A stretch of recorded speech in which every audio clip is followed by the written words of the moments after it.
오늘 말씀은 세례 요한에 관한 이야기입니다. 세례 요한은 자신의 임무에 매우 충실한 사람이었습니다. 그가 임무에 충실했던 이유는 그의 임무는 소명이었고 사명이었기 때문에 그렇습니다. 얼마 전에 소명과 사명에 대한 구별을 간단히 해드렸죠. 다시 한번 해드리고 싶습니다. 소명과 사명은 비슷하면서 다른 영역의 이야기입니다. 정확하게는 소명이 사명을 포함하고 있다라고 말할 수 있습니다. 소명은 하나님께로 부름을 받는 겁니다. 그러니까 죄에 있다가 어둠에 있다가 하나님을 모르고 있다가 하나님 앞으로 나올 수 있도록 부름을 받는 것이 소명인데, 이 소명을 주실 때 사실은 어떤 삶을 살라고 하는 방향도 제시되기 때문에 그 삶의 방향인 사명이 소명 안에 포함이 되어 있다 볼 수 있습니다. 하지만 사명은 하나님 앞으로 부르는 것이 아니라 하나님께서 우리를 할 일을 위하여 보내시는 것이 사명입니다. 그래서 소명이 하나님께로 부름을 받는 것이라면 사명은 하나님의 부르심을 받고 다시 세상으로 나가는 것이 사명이라 할 수 있겠죠. 우리가 이 세상에서 구체적으로 할 일, 이것을 사명이라고 말할 수 있겠습니다. 세례 요한은 이 소명과 사명을 분명히 받은 사람이었습니다. 그래서 그는 자기 삶 전체로, 자기 인생 전체로 삼위 하나님의 구원을 증거하는 일을 하였습니다. 무엇이든지 자기 삶 전체로 하는 일은 이게 다른 사람에게 주는 메시지가 강합니다. 대충 설렁설렁 이것도 하고 저것도 하는 가운데 되면 좋고 안 돼도 그만, 이런 일들은 다른 사람에게 주는 메시지가 약합니다. 그런데 누구든지 자기 삶 전체로 살아가면서 그것을 통하여 주는 메시지는 굉장히 강력합니다. 세례 요한이 자신의 삶 전체로 무슨 일을 했냐면 삼위 하나님의 구원, 삼위 하나님의 구원하심, 이게 복음이죠. 삼위 하나님의 구원하심이 복음입니다. 이것을 자기 삶 전체로 증거하는 삶을 살았기 때문에 그의 삶에는 힘이 있었습니다. 오늘은 세례 요한이 어떻게 증거하는 삶을 살았는지 그 원리를 살펴보고 우리도 그런 삶으로 초대받고 그런 삶을 사명으로 알고 우리의 자리에 있을 수 있기를 기대하는 것입니다. 세례 요한의 그 증거의 첫 번째 원리는 전심으로 증거했던 것이고요, 두 번째는 정확하게 증거했던 것이고요, 세 번째는 분명한 근거의 이 위에 예수님 그리고 삼위 하나님의 구원을 증거했던 것이죠. 오늘 본문을 보면서 이 내용들을 쭉 살펴보고 어떻게 우리의 삶에 가져올 것인가 생각해 보도록 하겠습니다. 오늘 본문이 29절부터로 되어 있는데 사실은 19절부터 빠른 속도로 이 본문을 살펴보려고 합니다. 요한복음 1장 1절에서 18절은 이 프롤로그라 그러죠. 요한복음 서론입니다. 정말 멋진, 정말 심오한 하나님의 구원 계획이 담겨 있는 거죠. 창세기 1장에 하나님이 태초에 세상을 창조하셨느니라, 그 창조 이후에 예수 그리스도를 통해서 어떻게 온 인류를 구속하시는가에 관한 정말 장엄한 노래가 요한복음 1장 1절에서 18절이죠. 자, 우리 그 내용을 안다고 가정을 하고요, 19절로 넘어오면서 갑자기 이야기는 세례 요한의 이 사역으로 초점이 맞춰지고 급격한 전환을 이루면서 세례 요한이 무대에 등장하게 됩니다. 자, 19절 한번 보시면 같이 읽으면 좋을 것 같습니다. 읽겠습니다. 유대인들이 예루살렘에서 제사장들과 레위인들을 요한에게 보내어 내가 누구냐 물을 때 요한이 증언이 이러하니라. 요한은 증언하는 사람이었습니다. 그가 증언할 때 20절을 보게 되면 드러내어 말하고 숨기지 아니하니, 드러내어 하는 말이 자신은 그리스도가 아니라, 자기는 요한의 증거는 하나도 숨기는 것이 없었습니다. 전심으로 있는 그대로 사실을 자기가 알고 있는 정확한 이 진리에 입각해서 말하는 것이 요한의 이 증언의 특징이었습니다. 여러분, 우리도 좀 연습했으면 좋겠습니다. 내가 믿고 내가 아는 것을 정확히 믿고 아는 것, 이거 중요합니다. 그런데 내가 믿고 아는 것을 그대로 얘기해 보는 것, 가감하지 않고 그대로 얘기해 보는 것, 이거 우리에게 필요한 삶의 모습이라고 믿습니다. 여러분, 오늘 저녁 한번 이런 나의 삶 증인으로서 더 아름다운 모습을 가진 삶을 소망해보는 저와 여러분 되기를 주 안에서 축복합니다.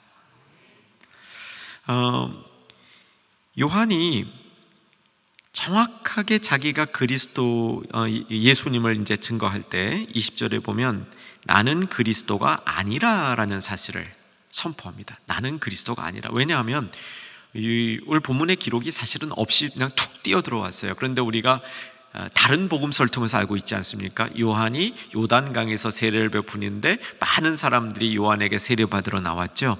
누가복음에 보면 모든 유대인들이 나왔다. 근데 사실 그 모두는 많은 사람이란 뜻이지 한 사람도 빼놓고란 뜻은 아닙니다. 어쨌든 요한의 사역에는 엄청난 영향력이 있었습니다. 반향이 크게 일어나고 있었죠. 그래서 사람들이 궁금했던 겁니다. 이 요한이 혹시 메시아, 그리스도, 구원자가 아닐까라는 생각을 했죠. 그래서 요한에게 와서 그것을 확인하는 겁니다. 당신이 혹 그리스도가 아닙니까? 라고 확인하는 겁니다. 자, 여러분 어떻겠습니까? 저와 여러분 같으면 어떻게 답하겠습니까? 아니지요. 아니라고 말하겠지요. 그런데 아니라고 말하면서 조금 긴가? 뭐 이런 생각 혹시 하지 않을까요? 그러니까 이게 다 주님 영광 받으시는데 한 2%만 저 띄워주시면 안 될까요? 이런 생각 우리 하지 않습니까? 우리에게 이런 마음이 드는 겁니다. 근데 요한은 그 점에 있어서 두 번도 생각할 게 없었습니다. 나는 아니라. 나는 아니라. 이게 요한의 증거가 힘이 있었던 이유인 거죠. 아주 분명하고 자기의 전심으로 예수님을 증거할 수 있었습니다. 자, 우리도 여러분 이런 마음 한번 가지면 아멘으로 표현해 봤으면 좋겠는데, 나도 전심으로 예수님 증거하길 원합니다. 원하시는 분 아멘 하십시다. 아멘. 근데 여기서 전심이라는 게 뭔지 한번 생각해 보셔야 됩니다. 우리는 전심 그러면 총력을 전심이라고 생각합니다. 전심 전력, 총력을 다해서. 그런데 성경에서 말하는 전심은요, 총력을 다하는 것, 그것도 포함되어 있지만 더 중요한 게 마음이 갈라지지 않은 겁니다. 우리 주님은 갈라지지 않은 마음을 기뻐 받으십니다.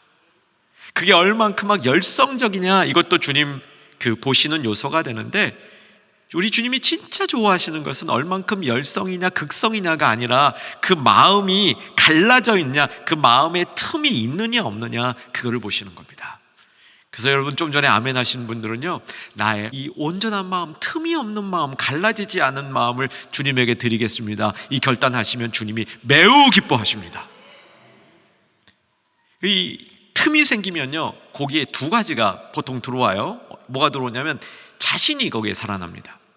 이 틈이 생길 때 내 자신이 거기 살아나서 내가 하나님의 영광을 취하고 싶고, 내가 좀 잘 되고 싶고, 내가 드러나고 싶고, 소위 말하는 내가 하는 거 있잖아요. 내가병, 그게 이 틈에서 생기는 겁니다. 하나님을 향하여 우리의 마음이 온전하게 들여지면 이 틈이 없을 때는 내가 이런 거 안 살아납니다. 그런데 그 틈이 딱 생기면 내가 살아나는 거죠. 아까 살펴보지 않았습니까? 세례 요한이 그렇게 많은 사람들이 따르면서 당신이 혹시 메시아 아닙니까? 그럴 때 나도 메시아 같은 모습이 좀 있어.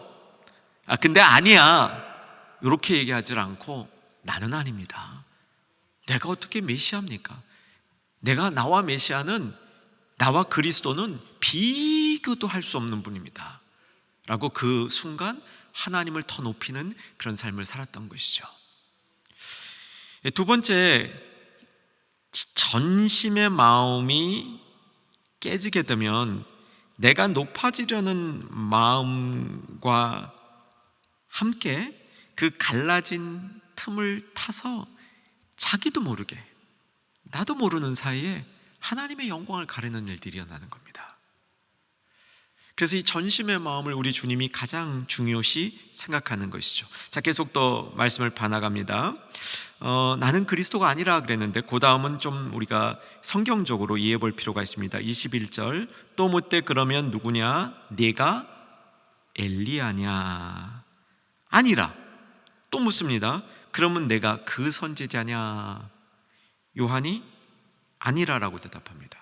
여기 엘리야나 그 선지자는 똑같이 그리스도랑 같은 뜻입니다. 네가 메시아입니까? 당신이 메시아입니까? 라고 물어보는 말을 또 돌려서 물어본 겁니다. 엘리야냐? 그 선지자냐? 이렇게 물어본 것이죠. 마태복음 11장 14절인데 같이 한번 읽어가십시다. 만일 너희가 즐겨 받을진대 오리라 한 엘리야가 곧 이 사람이니라. 여기 있는 예수님이 이 사람이 세례 요한이에요. 예수님은 세례 요한을 엘리야라고 얘기를 했습니다. 그런데 세례 요한 자신이 엘리야가 아니라라고 얘기합니다. 이거 이제 성경을 좀 보시는 분들에게 생길 수 있는 의문인데요. 이렇게 정리하시면 됩니다. 말라기 4장 5절, 역시 자막으로 보겠습니다. 말라기 4장 5절 같이 읽습니다. 보라, 여호와의 크고 두려운 날이 이르기 전에 내가 선지자 엘리야를 너희에게 보내리니. 종말이 이르기 전에 선지자 엘리야를 너희에게 보내시겠다고 얘기합니다. 이 선지자 엘리야를 보내겠다는 예언이 유대인들에게 어떻게 이해되고 있었냐면, 선지자 엘리야를 보내? 엘리야? 옛날에 그 병거 타고 하늘로 올라간 엘리야? 그 막 기적을 일으켰던 엘리야?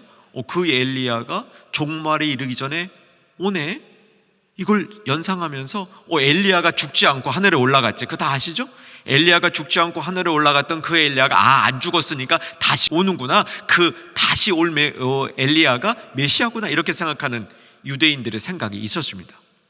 이건 유대인들의 기대였지 성경의 바른 해석이 아니었습니다. 말라기 4장 5절에 있는 엘리야는 이미 말라기 3장 1절에 보면 그 엘리야가 메시아가 아니라는 것이 증거되어 있습니다. 말라기 3장 1절 봅니다. 제가 읽습니다. 만군의 여호와가 이르되 보라, 내가 내 사자를 보내리니 그가 내 앞에서 길을 준비할 것이요.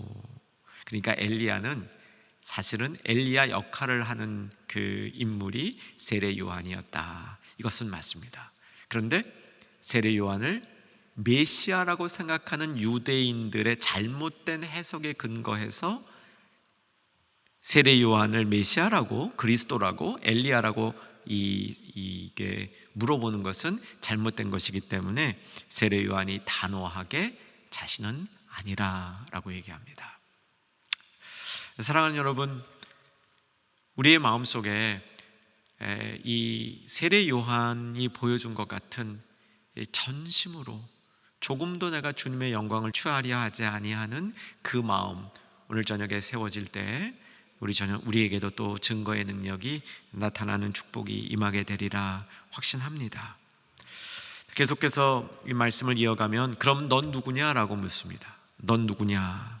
나는 준비하는 사람이라. 23절, 이사야 선지자의 말같이 광야에서 외치는 소리로다. 그렇게 자신의 임무를 얘기하죠. 그랬더니 바리새인이 질문을 합니다.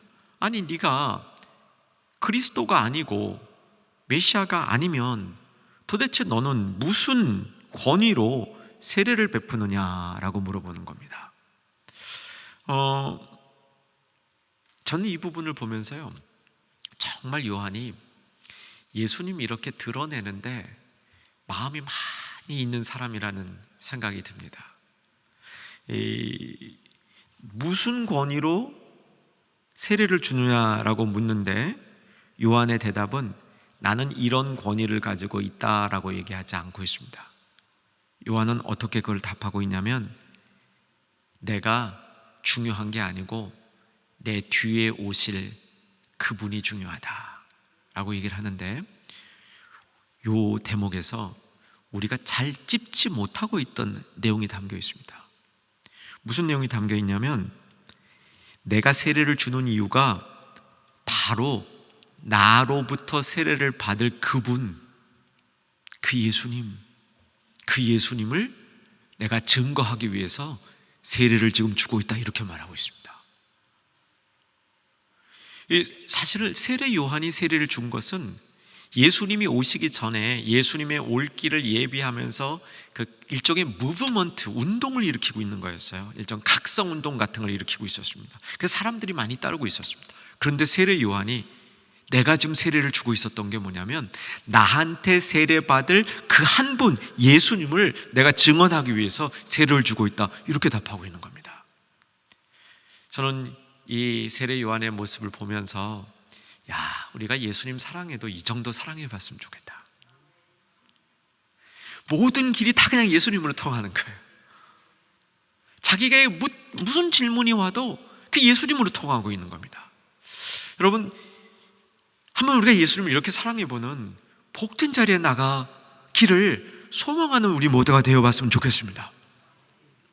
이제 코로나와 함께하는 시대가 열리죠.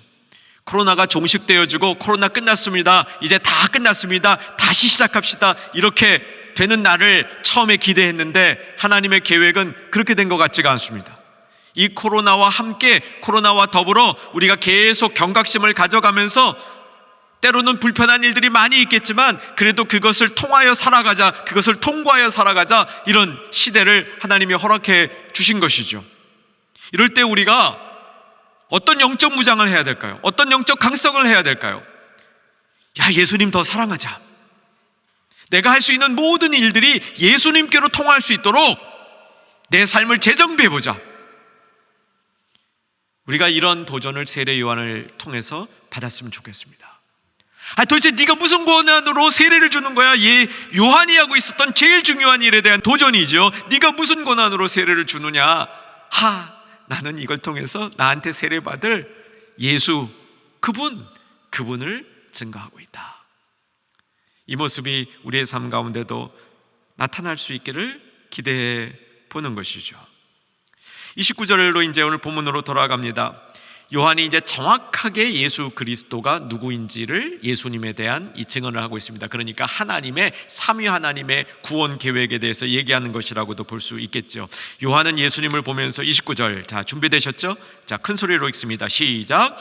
이튿날 요한이 예수께서 자기에게 나아오심을 보고 이르되, 보라, 세상 죄를 지고 가는 하나님의 어린 양이로다. 이것은 예수님을 딱 보는 순간 예수님이 어떤 분이시며 무엇을 할 것인지 뿐만 아니라 이 모든 예수님의 이 땅 사역을 계획하신 하나님 아버지의 구속 계획을 다 이해하고 하는 얘기했던 거죠.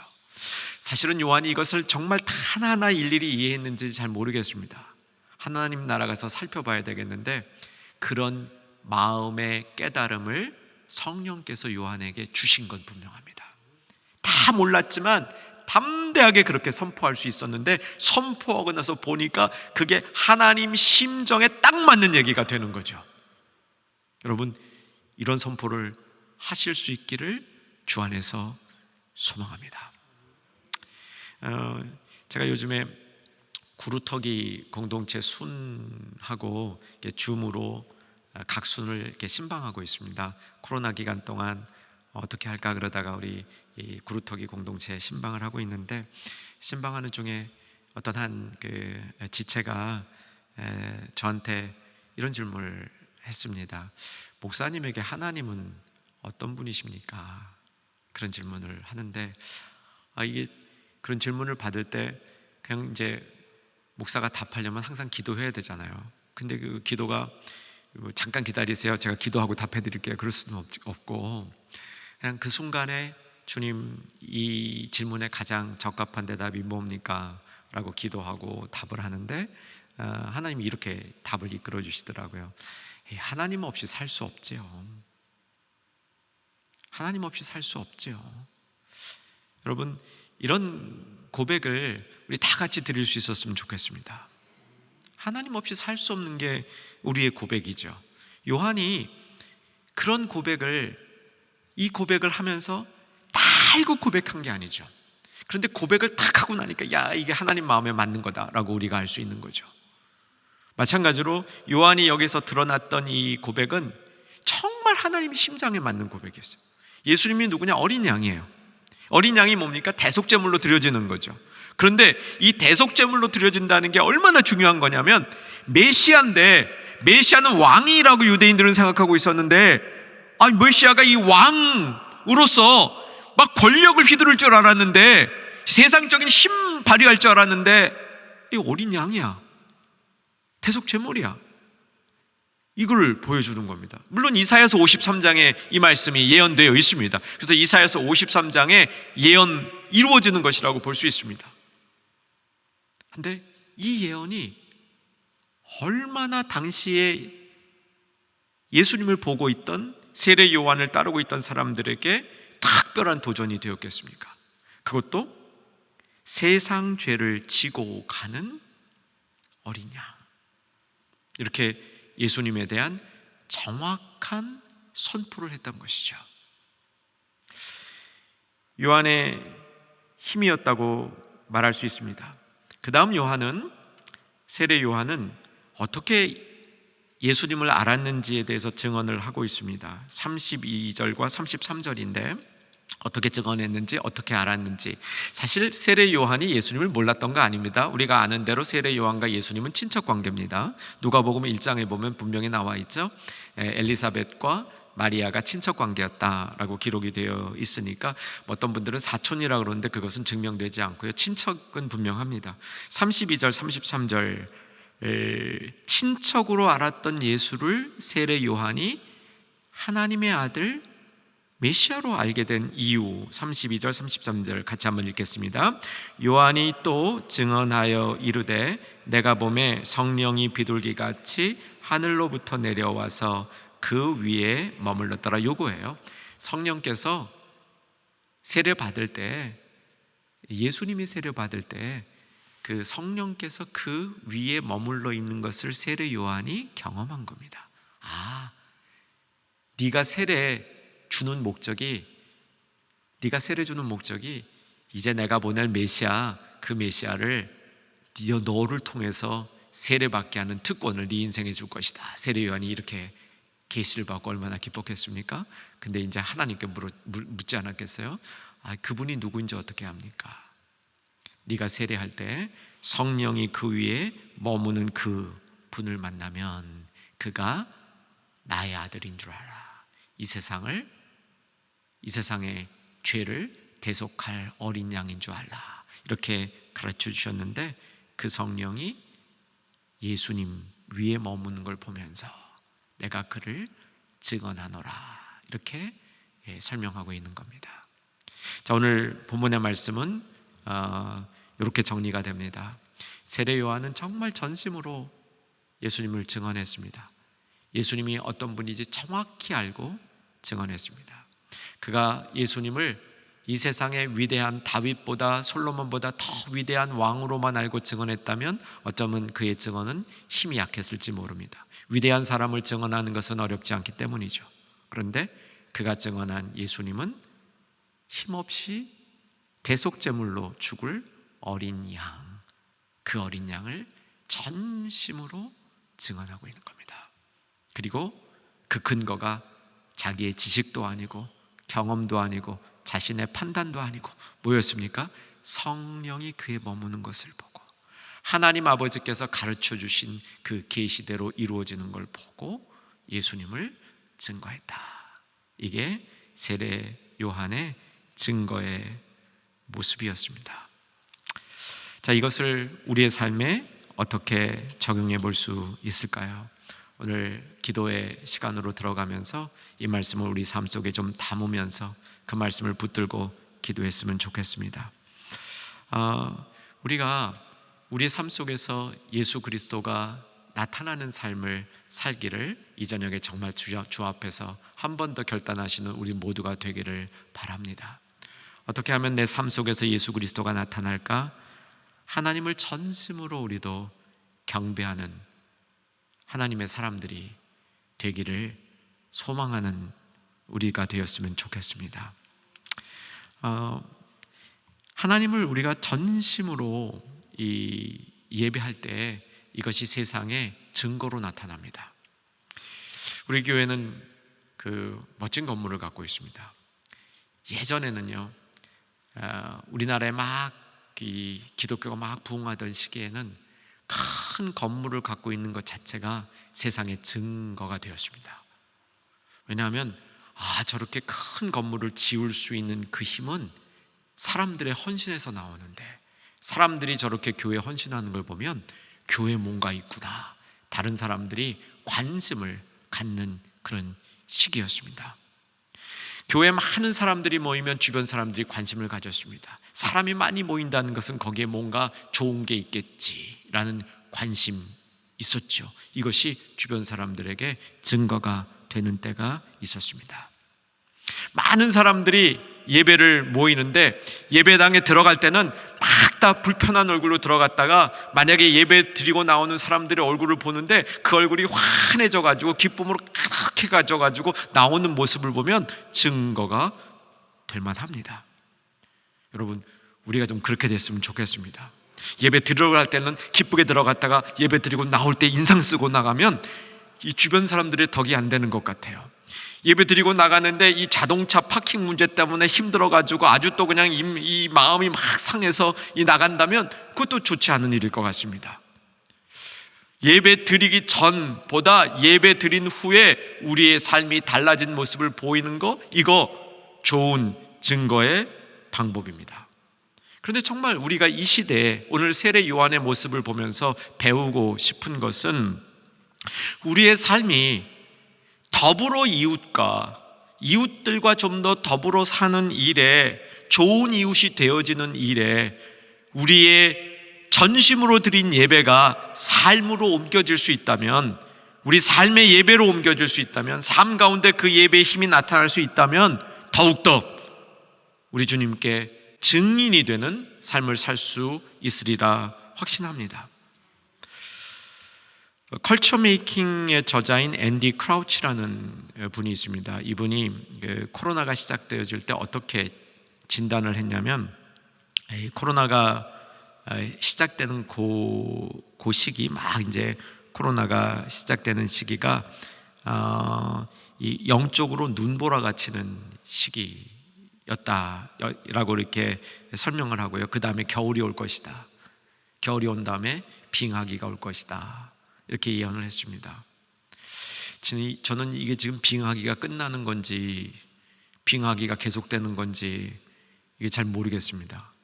왜냐하면 위드 코로나가 되면서 계속 우리에게 어려움이 증폭되어지고 어려움이 계속되어질 수 있겠다라는 생각을 하게 됩니다. 근데 이때 정말 예수님을 우리가 증거하는 것, 정말 예수님을 우리가 경배한 사람이 이 땅에 살아가는 모습이 어려운 시기일수록 어려운 이웃들에게, 그 이웃들에게 우리가 주님을 전심으로 예배하는 사람들, 그 사람이라는 것들을, 그렇게 사는 사람들이 어떤 영적인 채워짐이 있다는 것을 보일 수 있는 우리들이 될 수 있기를 간절히 기대하며 소망합니다. 조금 전에 제가 설명드렸던 그 책의 저자는 교회는 자기 구성원이 아닌 이들의 유익을 위하여 존재하는 유일한 집단이라고 얘기합니다. 세상의 모든 집단들은 그 집단 안에 있는 구성원들의 이익을 위해서 존재하는데, 교회는 우리 교인들만을 위해서 존재하는 게 아니라, 충현 성도님들만을 위해서 존재하는 것이 아니라, 우리가 정말 사랑하고 우리가 함께 예배하는 그 예수 그리스도를 이웃과 나누기 위해서 존재하지 않습니까? 맞지 않습니까? 그런 본연적인 우리 증거의 모습이 이 위드 코로나와 함께하는 시대 가운데 충현의 온 가족을 통해서 일어날 수 있기를 기대하는 겁니다. 두 번째, 우리가 예수님을 이 땅에 증거하는 방법은 무엇을 붙들고 사는지를 보여주는 겁니다. 여러분, 우리가 무엇을 붙들고 삽니까? 언약을 붙들고 삽니다. 다시 한번, 우리는 언약을 붙들고 삽니다. 사람은 무엇인가 붙들고 살게 되어 있습니다. 뭔가 붙들어야 살 수 있다고 사람들은 그렇게 배우지 않고도 알고 있습니다. 그래서 여러분, 이 세상 살 때 뭐라 그래요? 내가 이 좋은 줄 붙들은 줄 알았는데 이게 썩은 동아줄이구나 하고 인생 망했다, 이런 분들 있지 않아요? 여러분, 붙들 때 잘 붙드시기를 바랍니다. 뭘 붙들어야 됩니까? 언약을 붙들어야 돼요. 언약을 붙들어야 됩니다. 내가 붙들고는 언약입니다. 세상 사람들에게 내가 언약을 붙들고 살고 있다는 것이 증거로 나타나는 것이요, 언약을 붙들고 사는 사람들은 삶의 방식이 다릅니다. 기억하시죠? 언약은 하나님이 공급해 주시고 하나님이 보호해 주시고 하나님이 계획을 갖고 있다는 걸 믿잖아요. 그러니까 사는 방식이 다르지 않습니까? 세상을 붙들고 사는 사람과 세상에 중요하다고 생각하는 걸 붙들고 사는 사람과 언약을 붙들고 사는 사람은 다르지 않습니까? 그걸 보여줘야 되는 것이죠.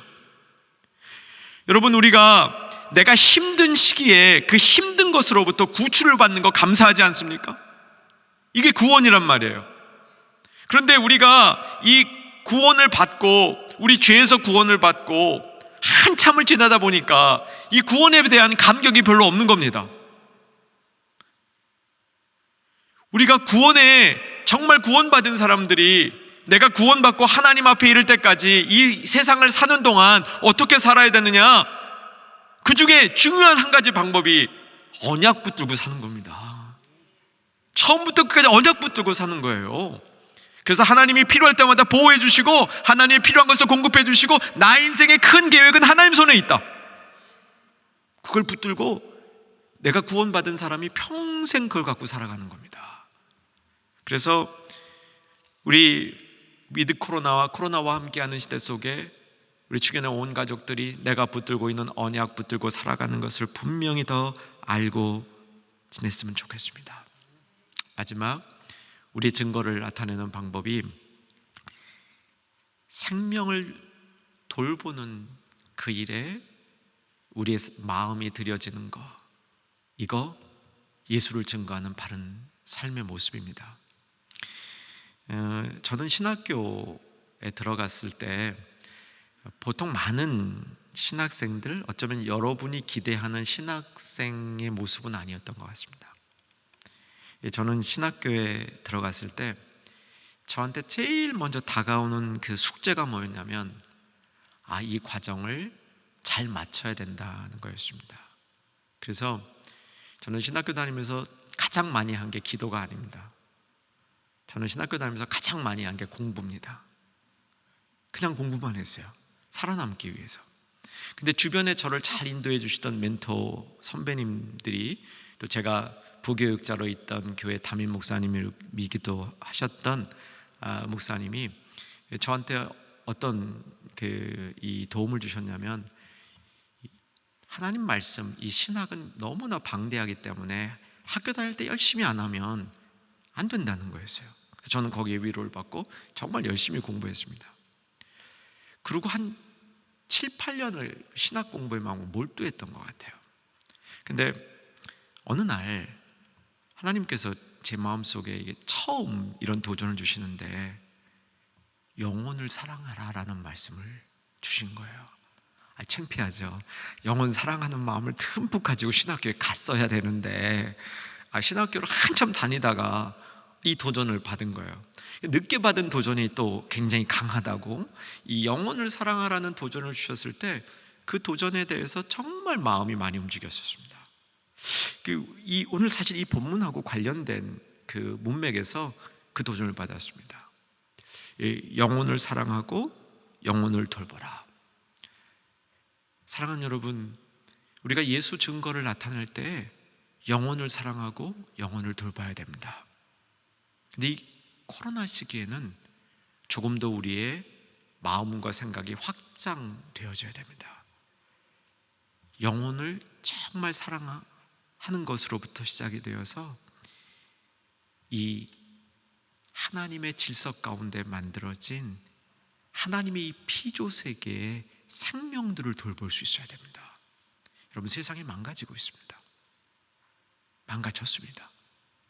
코로나도 세상을 망가뜨린 것 중에 하나입니다.